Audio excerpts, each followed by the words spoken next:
Coping with COVID is brought to you by the South Carolina Department of Health and Environmental Control. Visit scdheck.gov for an updated list of testing sites and important information on how to protect yourself, your family, and friends from the coronavirus. SCDHEC, healthy people, healthy communities. Also, the City of Columbia Office of Business Opportunities, helping to meet the needs of small, minority, and women-owned businesses in the City of Columbia. Log on to columbiasc.net/OBO. Agape Counseling and Training Center. Call 803-779-2777 for licensed professionals of counselors and social workers helping families, engaged and married couples, and individuals of all ages gain an understanding of all aspects of their life. If you're having a challenge coping with COVID, contact Agape Counseling and Training Center at agapects.com. And Columbia Housing Authority. The agency is looking for stories from former residents of Allen Benedict Court to retain some of the property's rich history. In its 80-year life, Allen Benedict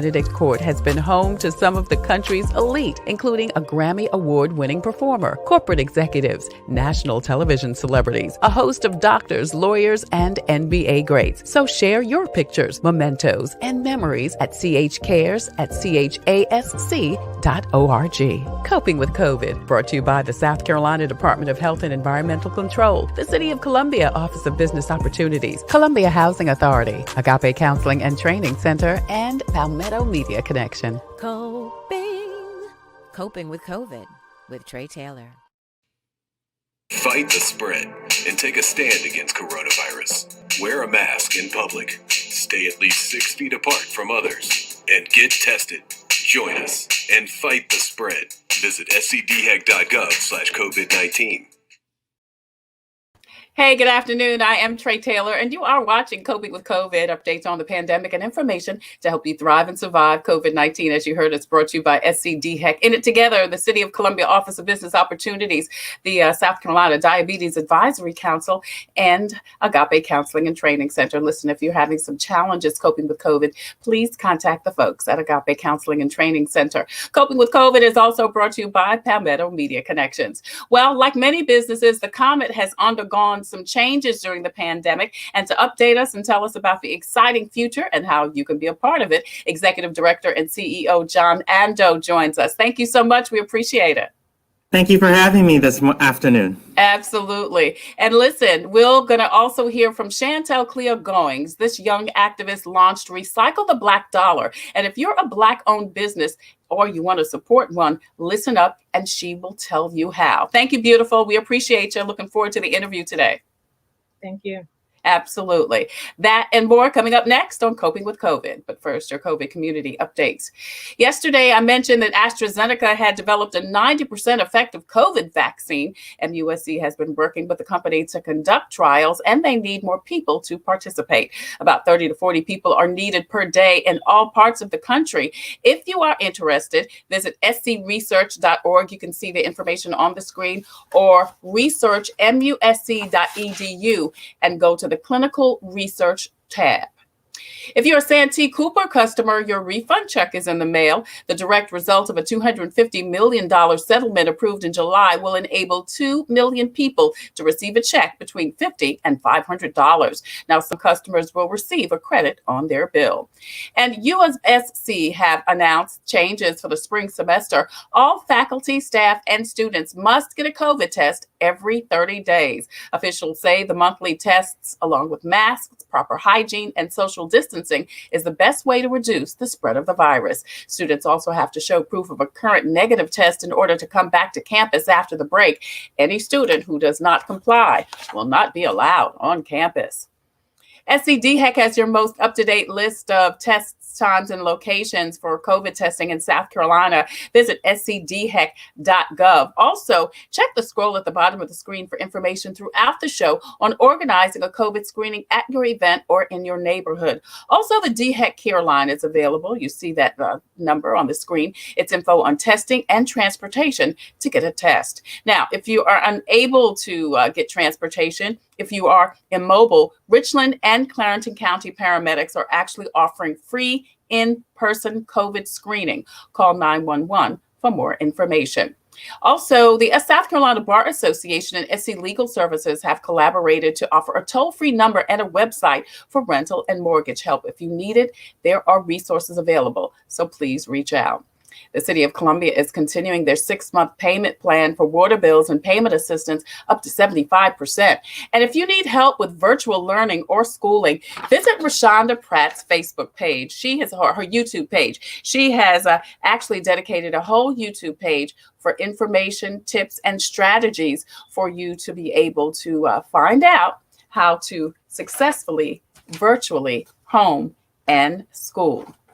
Also, don't forget that there is a food giveaway at Bethlehem Church. That's going on tomorrow. You can stop by the church office tomorrow at 9 a.m. and they are actually giving away a free Thanksgiving basket. And you can get your praise on tonight during the night of worship with Minister John Lakin. The Love streaming concert will air on Facebook, Instagram, and YouTube at 8 p.m. John has partnered with several churches to offer the concert on their social media. That's tonight at 8 o'clock. You're watching Coping with COVID, updates on the pandemic and information to help you thrive and survive COVID-19. The Tailor-Made Production Facebook page is the home of Coping with COVID. We're streaming live on the Facebook page. We're also streaming live on YouTube. Want to say hi to all of you YouTubers. Thank you so much for joining us. And please go over to that page, hit subscribe, go to the Facebook page, hit like and share, and then go over to Instagram. We're over there too. Hit like and share. We would love for you to be a part of Coping with COVID. Not only will you be able to watch the show Monday through Saturday at 2 p.m., you can get all of your COVID-related updates. Well, the Comet Bus System was one of many companies that experienced business not as usual during the pandemic, and they've stepped up in so many ways. To discuss the changes and direction the Comet is heading in, CEO and Executive Director John Andoh joins us. He's worked in the public transportation field for some 20 years in New York, California, Arizona, and Mississippi, and has been recognized and awarded multiple times for his innovative and successful work in mass transit. Thank you so much for joining us. Thank you for having me, Tre. Absolutely. You have a beautiful smile, I must say. That's just, that has nothing to do with anything, but I just love to see your smiling face when we've just popped in. So listen, what were some of the challenges that the Comet faced amidst the pandemic, John? You know, being a public transit operator in the Central Midlands, a lot of people are used to riding our buses to get from point A to point B. And when the pandemic hit and we needed a social distance and do extra cleaning measures, we basically had to reinvent how we provide public transit. We had to look at our operational policies and procedures. We needed to look at how do we keep the passengers safe? How do we keep our employees safe in light of not having a whole lot of details on what this virus is? Right. So just operationally, we just had to make some fundamental changes. We had to stop crowding buses. We needed to put extra utility workers to clean the buses, do over and beyond cleaning daily, including detailing of every vehicle we have in our fleet weekly. We needed to make sure we had our board adopt additional policies that we can impose on the riders to keep folks safe, such as mandating masks when boarding buses or waiting inside our facilities. We needed to have our passengers board buses through the rear door so we can separate the bus passengers from the bus driver. So we can get sneeze guards and other barriers installed to keep those folks safe. And then we also had a 45% ridership reduction. So we had to rapidly adjust service to make sure we had the right routes running and only promote transit for essential travel only until further notice. Yeah. How is it going now? I mean, you guys, as you said, have done a lot of stuff. I mean, you are tasked with moving people around, so how have all of those changes affected the Comet? They've affected us in a positive manner. We still have some growing pains to adjust from. Some of the positive things is we've had good compliance with our passengers in wearing masks and understanding why they have to wear masks on our buses. And when we have any potential challenges, we do bring in operations supervisors and or law enforcement to assist. Fortunately, we haven't gotten to the degree where we've had to remove people off buses. Yeah. But we've had to stress the importance that if you want to ride our buses, you need to wear a mask. Yeah. Also, just continuing to promote essential travel only. Only ride the bus when you need to get to your job or some essential need, and not necessarily ride the bus just to ride the bus. Yeah. And the reason why is because we don't allow standees on our buses, and we're trying to appropriately social distance. So when somebody takes a seat away from a potential person that may need transit, it affects their livelihoods. Yeah. We're also, as the ridership returns, because of our efforts in keeping people safe, we also need to be mindful of adding additional service to routes that are experiencing what we call passengers getting passed up because the bus is at capacity. So we're trying to be very active and making sure we have the right number of buses available. And when we start to see loads get higher than normal, start to plan to add additional buses so that we're not leaving people behind. And we stay active with other public transit operators across the country through bi-weekly calls to share ideas and concepts. Oh, that's cool. That's great. So we can ensure that we're implementing the best possible measures here at the Comet to... go ahead. No. I love that because I'm sure there are some things that are happening in some other cities, some other states, some other areas that you can implement. Has there been anything like that you have been able to take from some of those other bus transit systems that you were able to implement, or were they able to implement something that you guys were doing? Definitely. Our COVID-19 operational policy, which is posted on our website at catchthecomet.org under What's New, basically was a good format for other transit operators to follow on how they're going to demonstrate to the public and their employees on what the agency is going to do to remain safe during this pandemic. Yeah. One issue that we've been struggling with, but we've adopted it in our policy, is on how you social distance on the bus. The CDC has stated you should social distance 6 feet, whereas the World Health Organization has suggested 3 feet. Right. So we've been following the World Health Organization using the guidance that they've applied in Europe, because they've demonstrated that when you social distance with 3 feet, but you still have masks on and you have proper filtration systems like running the air conditioning, for instance, keeping the air circulation going, it does reduce the chances of a passenger getting COVID. Yeah. And with our buses only being able to seat from as low as 16 people to as much as 34 people, going to a 6-foot distance literally cuts that in half. Wow. And we don't have enough buses in our fleet in order to move people effectively. But we found the WHO guidance have been effective here, and we haven't had any cases of passengers getting COVID while riding our buses. While we have had some cases of our drivers getting COVID, yeah. Once we know, we immediately have them going to quarantine. We fog the vehicle, we fog the building, and we also do active COVID-19 testing at our facilities with temperature checks to do whatever we can to mitigate the virus spreading in our facilities or at our vehicles.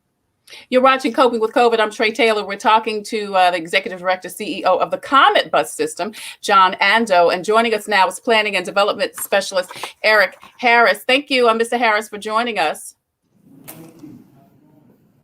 We can't hear you.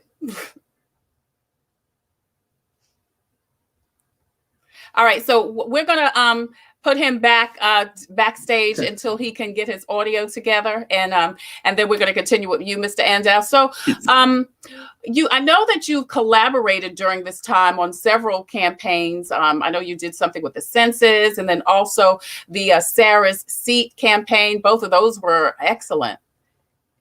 That is correct, and the census was very important because we want people to get recognized, because a person's getting counted is important for funding transit service, funding various social programs, and just making sure we have the right population count for our region.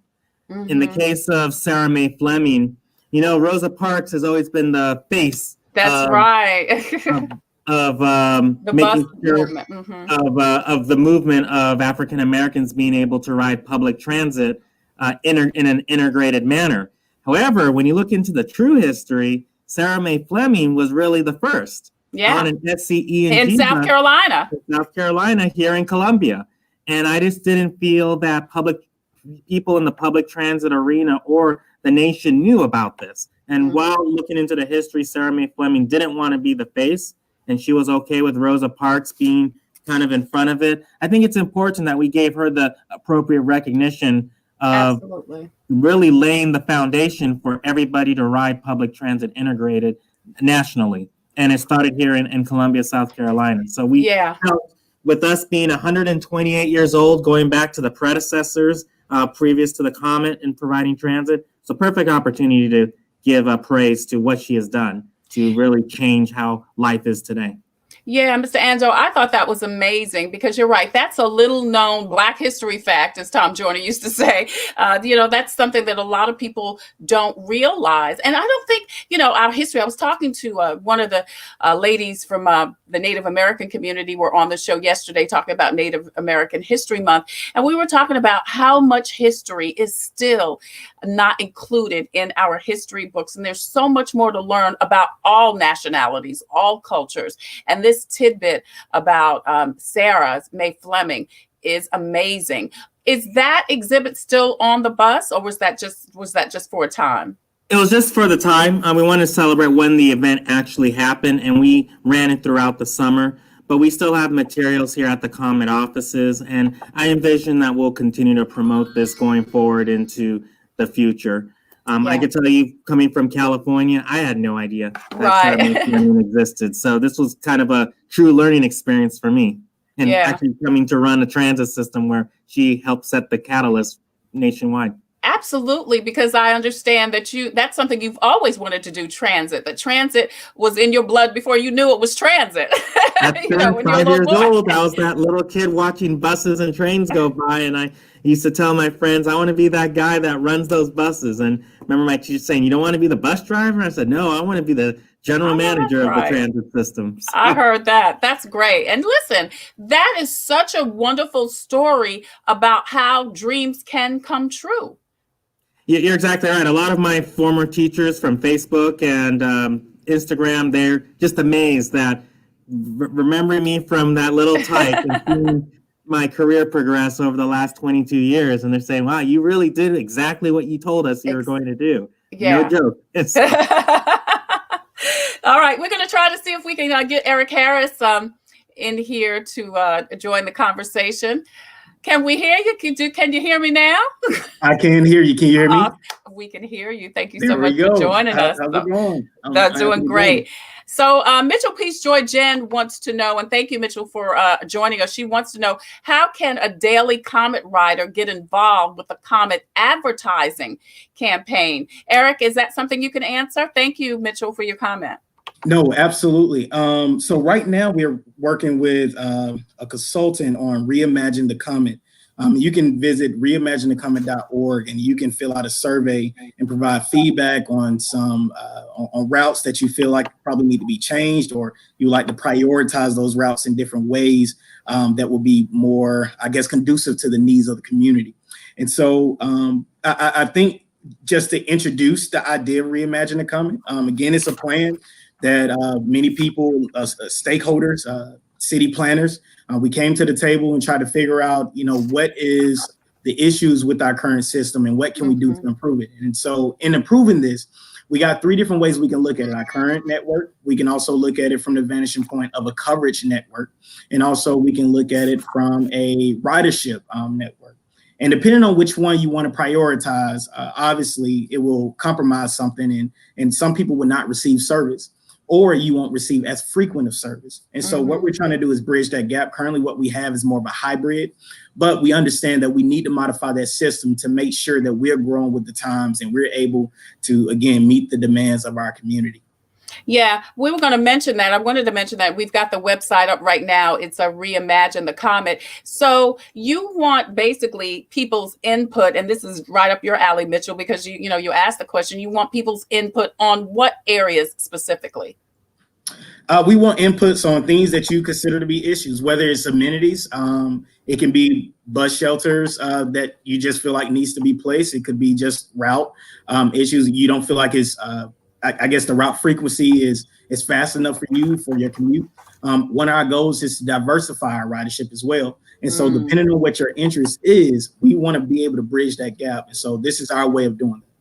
Yeah, I love that. And, I'm going to ask you about the diversity in just a minute. But looking at the screen right now, we've got the website up. It says more Saturday services, more Sunday services. Do you want more early morning services, more AM and PM, more weekday? So, of course, that talks about where people want the service. And then, of course, amenities, as you can see, onboard space for rolling devices, online communication, bike connections, enhanced bus stops. And then, people can obviously fill that out and then submit their opinions. And then what happens after that, Eric, after people have gone to the website, accessed the information, filled it out, and then submitted it? What's the timeline? We will collect that data and process. And I guess I want to say something about the thing that you were just highlighting there as well as I answer your question.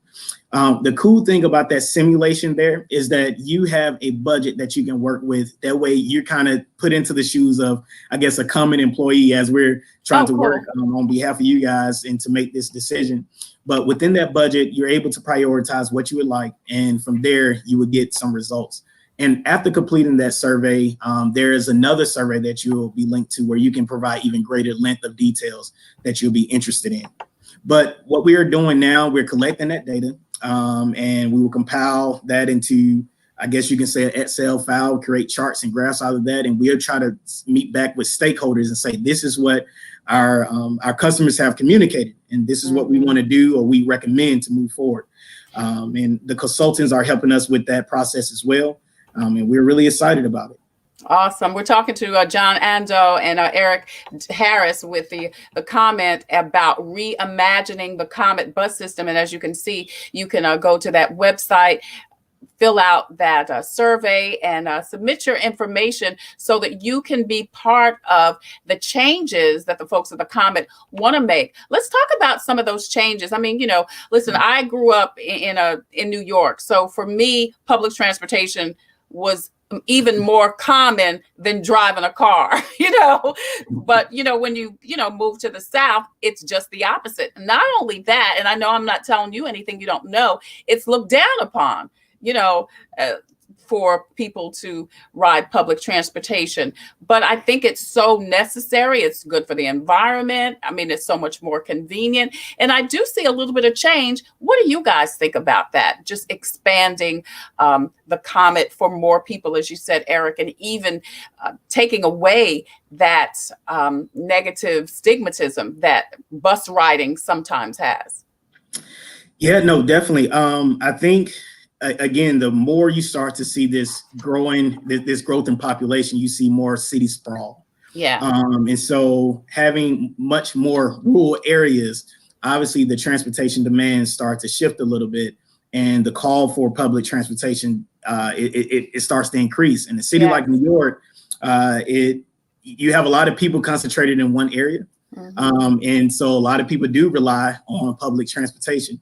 And so getting people to that place of feeling like transportation is something that's essential to your community, it is much of a challenge, but it's one of those things that we know over the course of time as we diversify our system, and we don't want to be in a box as we start to think about programs. And so we're looking at Uber and Lyft as with partnerships to see if we can attack those areas that are, I guess you can say, food deserts. Yes. And we want to be able to provide those access to those neighborhoods. But equally, we have a route that is connected to the airport, people that are getting ready to travel. So diversifying how we think about public transportation is the main thing from our vanishing point that we have to capitalize on, also with looking at community needs and finding that bridge.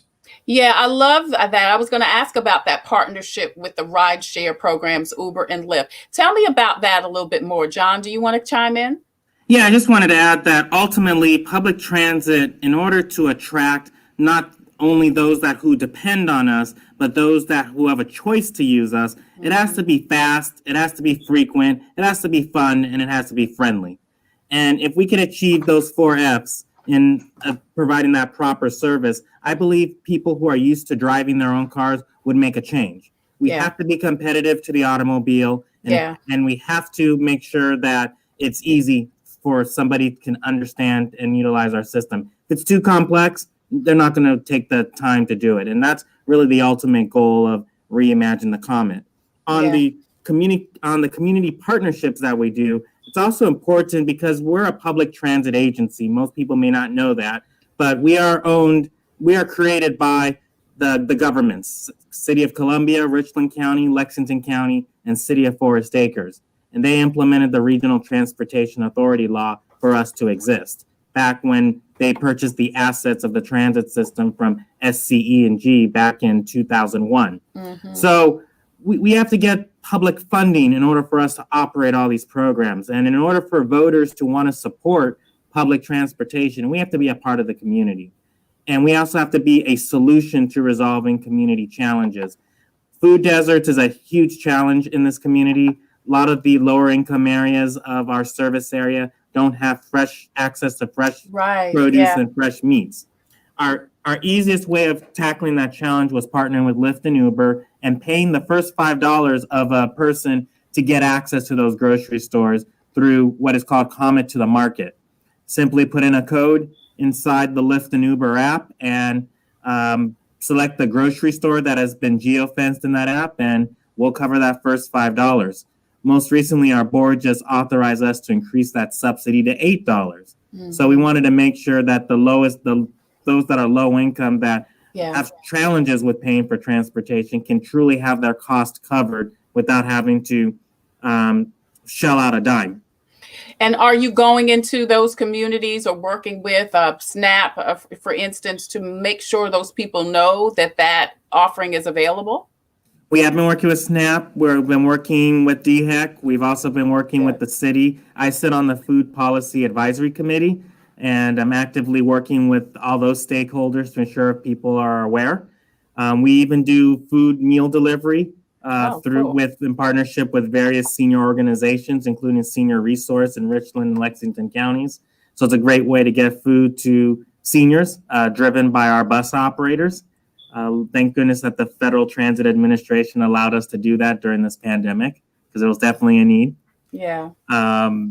We also participate with the university in helping address issues with food equity, as well as our local council of governments. Right. That's John Andoh. He is a CEO, Executive Director of the Comet Bus System. As 2021 approaches, and shoot, we don't know what that's going to be, because 2020 was a real doozy. Yes, it was a real doozy. I was going to say something different, but I like that. It was a real doozy. But so what are your plans? Do you have plans for 2021? Anything that, riders have to look forward to? Well, one, we want to continue to remain a part of the community. We're going to continue to work with community organizations. Our latest initiative is we're trying to identify a homeless outreach organization to help us in hiring a social worker that can address some of the homelessness that we're having at some of our bus shelters. Mm-hmm. Instead of criminalizing the approach. Right. We get a social worker, arm them with information about how to access resources, shelter, food, housing, funding, then I think that's a better way to get those persons from wanting to stay in our bus shelters and get them to where they need to go. Yeah. We continue to partner with the library, and we have books on our buses to help improve literacy. We partner with all the school districts and colleges to allow their students to ride our buses free of charge. Launching the Reimagine the Comet and finalizing a decision on how the new route network is going to be one critical thing we would like to achieve in 2021. Mm-hmm. And then our new relationship with the University of South Carolina and operating their shuttle system as part of the Comet Transit system and continuing to build upon that so that it's truly integrated into the regional network of how we provide public transit. It's going to be one of our biggest things we want to implement in 2021. Oh, that's great. Anything in closing, Eric? No, I agree with John there. I think overall what you can see is anytime we see a gap to be filled, the Comet is doing everything that we can to make sure that we, again, I say the same statement, bridge that gap.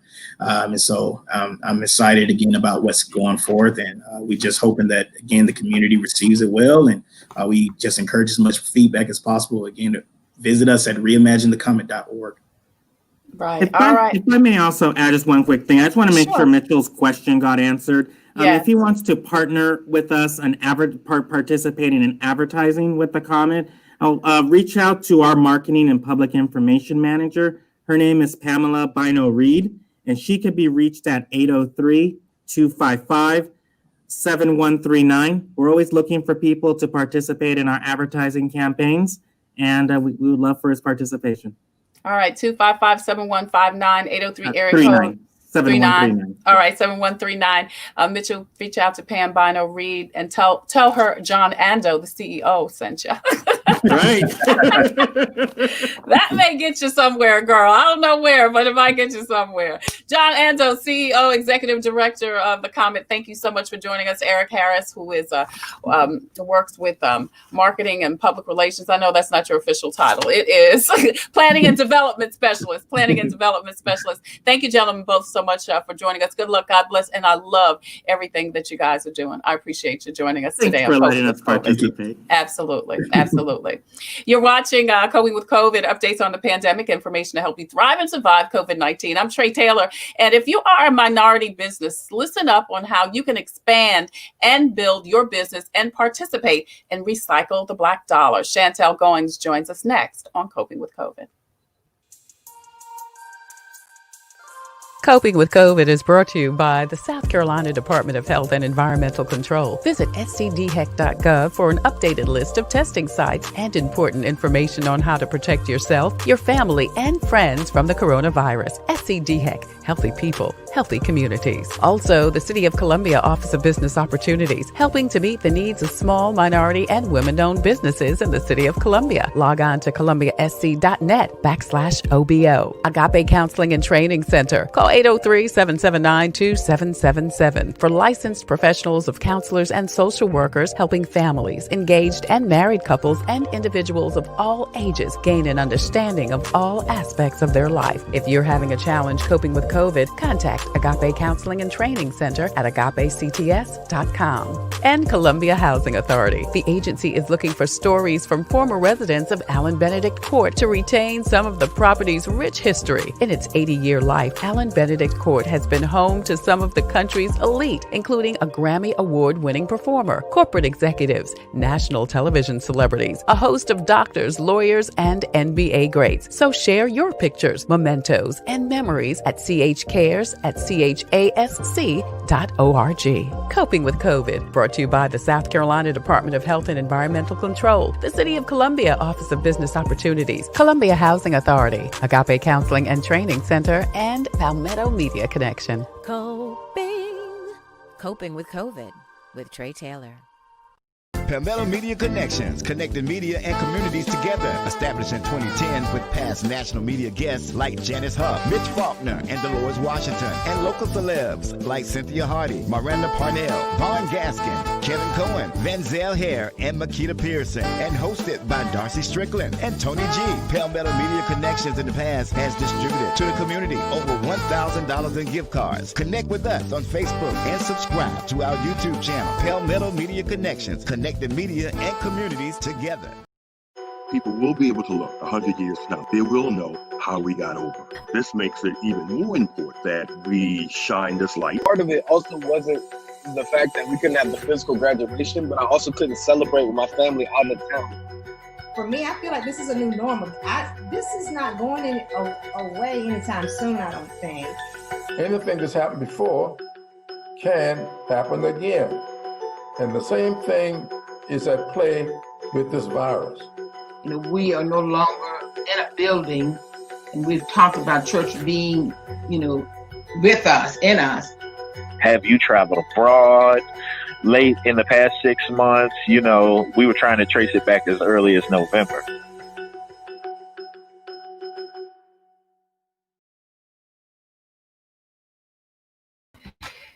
You're watching Coping with COVID, updates on the pandemic and information to help you thrive and survive COVID-19. I'm Tre Tailor, and Recycle the Black Dollar was launched in June of this year. Event producer and planning professional Chantel Goins, who had worked as a national office at the National Office of the NAACP, spearheaded the initiative because being a Black-owned business herself, she knew the importance of amplifying the message and wanted to do something for the culture and her community. I think she's down there. Chantel, thank you so much for joining us. I appreciate you, beautiful. Thank you for having me. I have to say, I absolutely love your voice. Like, it's just so soothing. It's a lot going on, and your voice is just so fucking drink it. Thank you. Thank you so much. I appreciate it. Listen, girl, as a little girl, I was thinking about what John said. He always wanted to be a bus driver.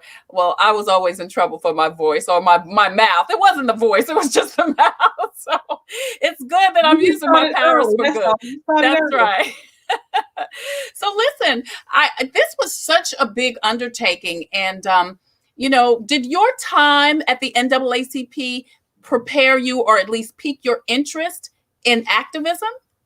It actually molded it, right? So right out of high school, I started working at the NAACP, and the most I knew really about Black history, I'm from Baltimore, so I went to Baltimore City Public School System. Right. The most I really knew about Black history was a lot of the figures that they had, they used to have the cutouts on the wall. Yes. Cutouts, that, or whatever they taught us during Black history. But once I got to the NAACP, it was a whole new world. And you were really talking to living legends, and you were interacting with people that were boots on the ground that made real change. And it really took my mind into a whole different place. I didn't know such a thing existed. And so not only did it pique my interest, but it really NAACP allowed me to fall in love with Black history, honestly. Wow. That is awesome. Yeah. So during your time there, you're being shaped, you're being molded, and then you decide to leave to do this. What happened? So in 2000, I did 15 years at the NAACP. And so I left as the event manager, and I had done a myriad of events from just the board meetings to ad hoc meetings to working on the Image Awards to the convention. And I really got the nerve up to leave once, probably 2 years after I had the opportunity to reformat and produce the Spingarn Medal. In that year, we were honoring Quincy Jones. And so being able to reimagine and paint, it's the way I look at it, is paint on stage his history and his legacy means to the culture. When I did that, and it was a big hill to climb, I was like, you know what? This is what I want to continue to do. I want to be able to tell stories of Black people, to empower, entertain, and educate Black people. And I think I can do this for myself. And so in 2016, I resigned and I started Cleve Event Productions. With COVID though, I had, just being in isolation, I had missed that community that I had at the NAACP, where if it was something happening, we would be in war rooms trying to figure out who's doing this, which state conference we're going to deploy people to. And I missed that. Just watching on TV what was going on. I'm like, I got to do something. I just was sitting, not doing anything, and it just didn't sit right. Prior to that, though, when I left NAACP, I had started again, like Cleve Event Productions, and I was, saying like, I want to be able to find vendors that can meet my new clients' needs. I had two national clients that, the vendors that I was using, they met their budgets mirrored with the organizations. But then I had a few other clients who budgets didn't really meet that need. And I'm like, man, it really should be a directory for service professionals. Right. Because we need that, and at the NAACP, it wasn't, we should use Black businesses. It's, you're using Black businesses. Gotcha. Yeah. That's what we're cutting checks to, right? And so that was just in my makeup. Yeah. And so I'm like, how do I service my clients across the country if I don't know how to reach business? Right. And so for years, I have been telling people, you should really start a service-based directory. Like there's directories for foods and clothes and all these different things. You should start one for businesses. And I'm like, that's a great idea. Well, no one did it. So when we were in the house with COVID, I said, you know what?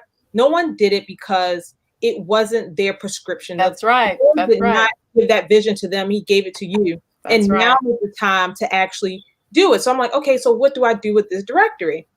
And it hit me. We were marching and rallying in the streets, and we were, making progress. Yes. And then the conversation shifted towards the election. And once I saw that Black people resurrected Joe Biden's campaign, I said, oh, we're about to win. Mm-hmm. Okay, so what's next? How do we close out 2020 with the win? Yeah. And I got it. We'll produce a conference, because if Black people are saving our, speaking up and advocating for our brothers and sisters who are being murdered or lynched in the streets, and then we're out here saving a country by, helping win this election, then we have to save ourselves. And the only way to be able to do that is through economic power and justice. And so I had that thought just before the summer, honestly, just going into closing out 2020 with a bang for the community. We are winning on so many different fronts in the face of a pandemic, when we're disproportionately, underrepresented, or just the most sick or dying, right? Yes, yes. Continue to rise as a community in the face of all of that. And I think uniting us under one tent, without the algorithms of Facebook and Instagram suppressing the Black businesses that can no longer reach the clients that they used to, I created our own ecosystem, our own conference space, where we can have thought-provoking conversations, family conversations, as I like to call them, as well as places where we can connect directly with Black businesses, so that we can still patronize our own businesses. We can, connect in different ways that we hadn't before, and to continue to do this. So one of the pillars, one of the cornerstones, of Recycling the Black Dollar is to produce events for the Black community that entertains, educates, and empower our community, so that we can continue to, past this moment, past the end of 2020, so we can continue to move forward as a community, so that we can lift as we continue to climb. Right. So the initiative of Recycle the Black Dollar is not just a one-time thing, correct? Oh, absolutely not. Right. So tell us what it is Recycle the Black Dollar is. Because I know that you are going to do something for Black Friday. Yes, yes. So Recycling the Black Dollar, it's an economic call to action for the Black community to reduce, recycle, reuse, and reclaim resources in our community. Our mission is to really fortify Black economic power and justice by connecting Black consumers to Black businesses, Black organizations, Black service professionals. And again, our cornerstone is having conferences annually, many trainings annually, and partnering with organizations. And then also making sure that we have Black businesses of anybody Black, your Black gas station, to a Black farmer, to a publicist, to a restaurant, have that information in the directory. We're going to expand into a foundation where we find out where the holes are in our community, and we get funding for those businesses to help them online. So we'll use that. And then the last piece is that Black people are spending 1.2, and I read something not too long ago. It said that we're probably on track to spend 1.5 trillion annually. Wow. And I want to make sure that the world knows that Black people are coming for our Harriet Tubman $20 bill. We have not forgotten about it. Right. Yeah. Right. And if there are 7 bills that make up the U.S. currency, we definitely want the $20 bill with Harriet Tubman on it. And so that is something that is very near and dear to my heart. I even have a shirt about it. It says, "We're coming for our 20." And it is. Are you selling those, Chantel? Yes, we are. You should, because I want one. Oh, yeah. I'll make sure you get one. Oh, I love that. We're coming for our 20. We're coming for our 20. Good. Get back in the screen. I want you to. Sorry. Oh, you want me to do the shirt again?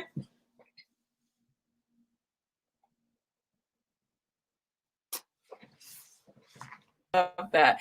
Yeah. So we've got the you've got, like I said, you've got the Black Friday. And as I said, we're sharing the screen for the website. So you want people to shop Black-owned businesses on Black Friday. But you mentioned Samantha Clee, who may be your relative, Samantha Clee. Listen, if she's from Sumter, South Carolina, or have roots in Sumter, South Carolina. She is from South Carolina. Well, hello, cousin. She is from South Carolina. Yes. Yes, and we are related. Hello. Yeah, so she says she wants hers too. Yeah, that's good. I'll have to connect you guys. Absolutely. Yeah. So obviously you want people to shop Black on Black Friday. You want people part of the directory. But before I find out how people can be part of the directory, because this is brilliant, I want to know, because you mentioned that African Americans are spending a lot of money. But here's the question. How much of that are we spending in our community with Black-owned businesses? Only 2 to 3% comes back to the Black community. Yeah. Only 2 or 3%. And I really want to make sure that Black people understand that we have the power. We had the power to make sure that the killers were held accountable for George Floyd. We had the power to make sure they did not forget Breonna Taylor's name. And there's still work being done so that there is justice for her. We also had the power to not only resurrect Joe Biden's campaign, but to also put the first Black woman as VP of this country. And we have the power to save ourselves. Yes. Right? Yeah. We have if we're spending $1.2 trillion annually, we imagine if 10% of that came back to the Black community. That's right. Just 10%. Yeah. We don't need a stimulus check. We stimulate our own self. And it was not by coincidence that some of the states that had the highest Black buying power were some of the first ones back online during COVID. It wasn't because of anything, but the fact that they understood that the stimulus checks are out. We understand Black buying habits and their power to get us back online. So let's open it up. No matter that they're being disproportionately sick or dying from this pandemic, let's open it up because we know their habits. They're going to spend. How about we just spend that in our community and we can keep ourselves healthy. We can work from home. We can continue to employ each other in a safe space. And then continue to make sure that we are actually stimulating our economy and building ourselves up. And it's nothing different than what the Asian communities doing or the Jewish communities doing. They're doing the same thing. We're just reading the playbook and we right now, we just doing our part. Yeah. So let's talk about the directory first. So if people want to submit their Black-owned business in the directory, how can they do that? Right. So if you're looking at that screen right there to the right of donate, it says directory. You click that and it's free to add your information into the directory. I don't believe in charging Black businesses for being Black. Excuse me. And so I feel like Black people are taxed enough. And so to be a part of our directory, our slogan is, you'll see it says join for free. We are undergoing a update. So we'll make sure we'll start featuring more Black-owned businesses that are actually in the directory.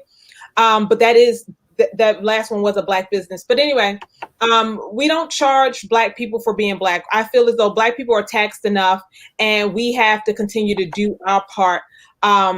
And so, just enter your information into the directory.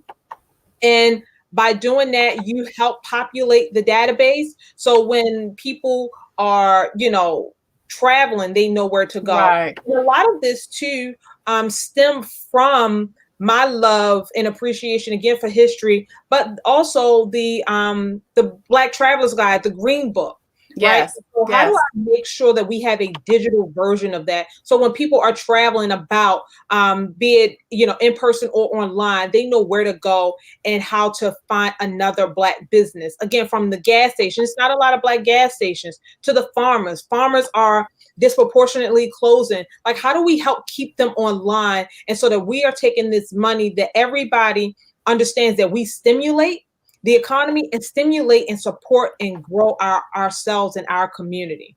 Yeah, it's a recycletheblackdollar.com. And as you can see, when you go to the directory tab, you can put the information. Yes, Samantha wants the website up. Lauren, can you put the website up, please? The Recycle the Black Dollar website. Yeah, you can see Recycle the Black Dollar. It's recycletheblackdollar.us. I think, yeah, recycletheblackdollar.us. The website is right there on the screen.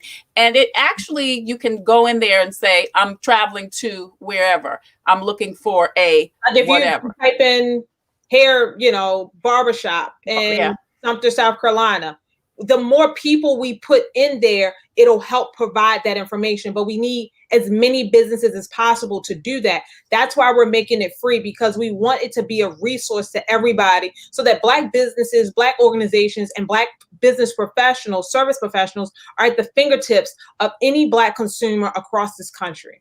Mm-hmm. Yeah, that's Chantel Goins with Recycle the Black Dollar. So please log on to the website, recycletheblackdollar.us. If you are a Black-owned business, please be a member of the directory. If you are looking for a Black-owned businesses, check out the directory. And then, of course, tomorrow or Friday, when it's Black Friday, please support as many Black-owned businesses as you can, because as Chantel says, we've got to be able to invigorate our community. Yeah. I think that being able to be intentional on where we're spending our dollar, it is just as intentional as people were when they were casting their vote, and making sure that they're using their dollar and their voice to make sure that people know what they believe in, who they support, and in doing that with your dollar. I mean, from a holiday card to paint. I didn't know there was a Black woman that made paint. Wow. I didn't know that. Really? I had no clue. I mean, from toothbrush to laundry detergent to paper towels. I mean, we make it all. And we just need to know about it. And so in order to know about it, again, we want to make sure businesses like that are in the directory, and the restaurants, and the cupcake shops, and the jewelry maker, and the eyeglass, any and everybody. If you Black, you receive a check, or you provide services, or you run an organization, we want our community to know about you. And so the more people you tell about the organization, about the free directory, the better that it will be able to service the consumer who's coming to look, so that they can actually see you or the business that you know. The conference itself will also provide, information for people, and like I said, have community conversations, family conversations, so that we can address some of these things and walk away with tips on how to do better moving forward, right? So our conference theme is the historical and psychological impact of recycling the Black dollar, and really just unpacking that over the conference, over the 4 days of the conference. And when is it going to be, Chantel? Sure, that is Black Friday through Cyber Monday. Okay. So that's this Friday, November the 27th, through Monday, November the 30th. And people, once you register, your registration is free. You come in, you come into the platform, you have access all 4 days with that same email registration. And then you can come in 24 hours and access the vendors or some of the conversations. You can go into a lounge and chat with different people, network, or you can just participate in some of the panel discussions or our workshops during the day.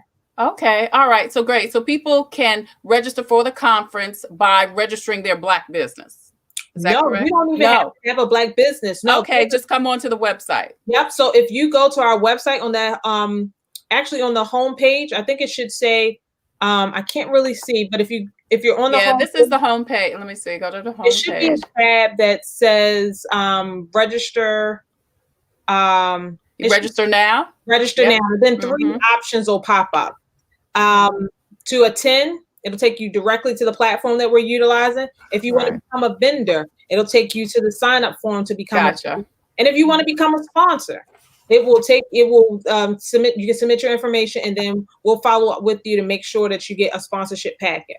Right. All right. So you can go to Recycle the Black Dollar and sign up, as Chantel said, as either a vendor or a sponsor or an attendee. But either way, it's absolutely free, and people can get more information about what the importance of the Black Dollar and more information on how they can support. Is that pretty much, can you tell us about some of the speakers, what people will see and hear at the conference, Chantel? Yes. So we have, let me pull up my agenda because my mind is not always the best in remembering all this. I'm processing a lot. Yeah. And just in general with the conference, what people can expect from the conference. Yep. So we'll have our opening panel discussion. We'll be discussing the impact of integration and what did we lose as a community. And then on Saturday, we will have a panel discussion about Black women saving our country and saving our community. And on that panel, we have some dynamic women that I have the opportunity of calling my friend, Stephanie Brown James, who is the co-founder of The Collective. Siobhan Arline, Bradley, who also she used to be the national health director, used to work for the, I can't call her company name right now. She's going to kill me. Yeah, it's all good. And that beautiful lady that's on your screen now, Miss Andrea Brown G with Black Mental Health Alliance. And then we'll have the conversation moderated by another dynamic woman that will help really unpack what Black women have contributed to this country. And how we are leading the field in entrepreneurship, as well as how we are working to continue to build and grow our community. And then on Sunday, we have Reverend Stephen Green, who and another individual who will bring spiritual messaging and talk about the financial, how finance and the church are connected. Him and Reverend Slayton. And then we also have yoga. We have yoga and mental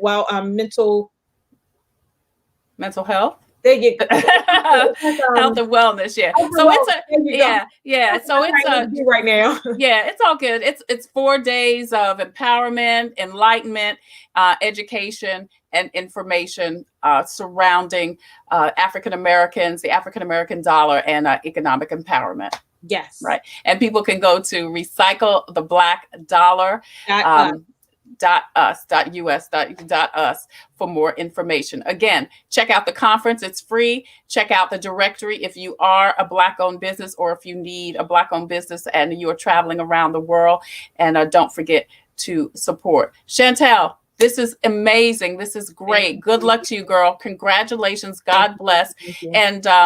And as you know, I want to talk soon about how I can, personally help, because this is such a needed resource for Black-owned businesses. So yeah, and it's for us. I want as many people, entities, voices, authors, whomever, to be a part of this, because I'm not naive enough to think that I can do this on my own. It is a community effort, and on our website is something that I really do believe in, is the African proverb that states that if you want to go quickly, go alone, but if you want to go far, go together. And I really do believe that we can go far, we can save ourselves and continue to build our communities and our homes and all of that stuff by really uniting and galvanizing our wallet as a community. Awesome. Chantel Goins, Recycle the Black Dollar. You can email her at info@recycletheblackdollar.us for more information. Thank you so much. Good luck to you, beautiful. God bless. And congratulations on your efforts. This is amazing. Hi, cousin. All right. I'm Tre Tailor. And if you have a product or service that could help someone cope with COVID, please go to the Coping with COVID page on Facebook, and we would love to talk to you about spotlighting your story or your initiative. If you've got a product or service that could help someone cope with COVID, please email copingwithtreitailor@gmail.com, and we'll be glad to make you one of our proud sponsors, just like SCDHEC, In It Together, the City of Columbia Office of Business Opportunities, also Palmetto Media Connections, Agape Counseling and Training Center, and the Diabetes Advisory Council. Now, tomorrow on Coping with COVID, In It Together and the Diabetes Advisory Council presents Wellness Wednesday, and we are going to go cooking with Chef Jay. Judy Etheridge is going to join us for some healthy cooking alternatives, and Shavetta Thomas with DHEC is going to tell us how to have a safe holiday. Also coming up, we're going to take a break for Thanksgiving, but we are going to air a story that I did a couple of weeks ago with an African-American bicycling group. They are doing some great things in our community, and I'm looking forward to featuring that interview. And then Friday, it's Faith Friday with D.L. Brunson. He's going to sing and tell us his story. And then on Saturday, we're going to talk to a couple that had some success dating online. That and more coming up on Coping with COVID. As usual, I leave you with a reading from Jesus Calling. And today's Jesus Calling states, thankfulness takes the sting out of adversity. This is why I have instructed you to give thanks in everything. There is an element of mystery to this transaction. You give me thanks regardless of your feelings, and I give you joy regardless of your circumstances. This is a spiritual act of obedience, at times blind obedience. To people who don't know me intimately, Jesus says, it can seem irrational and even impossible to thank me for heart-wrenching hardships. Nonetheless, those who obey me in this way are invariably blessed, even though difficulties may remain. Thankfulness opens your heart to my presence and your mind to my thoughts. You may still be in the same place with the same set of circumstances, but it is as if a light has been switched on, enabling you to see from my perspective. It is this light of my presence that removes the sting from adversity. That's your Jesus Calling for today, Tuesday, November 24th. I'm Tre Tailor. Until the next time, I wish you peace, abundant blessings. Please be careful. Please be safe. And please wear your mask over your nose and under your chin. See you tomorrow. Coping with COVID is brought to you by the South Carolina Department of Health and Environmental Control. Visit scdhec.gov for an updated list of testing sites and important information on how to protect yourself, your family, and friends from the coronavirus. SCDHEC, healthy people, healthy communities. Also, the City of Columbia Office of Business Opportunities, helping to meet the needs of small, minority, and women-owned businesses in the City of Columbia. Log on to columbiasc.net/OBO. Agape Counseling and Training Center. Call 803-779-2777 for licensed professionals of counselors and social workers helping families, engaged and married couples, and individuals of all ages gain an understanding of all aspects of their life. If you're having a challenge coping with COVID, contact Agape Counseling and Training Center at agapects.com. And Columbia Housing Authority. The agency is looking for stories from former residents of Allen Benedict Court to retain some of the property's rich history. In its 80-year life, Allen Benedict Court has been home to some of the country's elite, including a Grammy Award-winning performer, corporate executives, national television celebrities, a host of doctors, lawyers, and NBA greats. So share your pictures, mementos, and memories at chcares@chasc.org. Coping with COVID, brought to you by the South Carolina Department of Health and Environmental Control, the City of Columbia Office of Business Opportunities, Columbia Housing Authority, Agape Counseling and Training Center, and Palmetto Media Connection. Coping with COVID with Tre Tailor.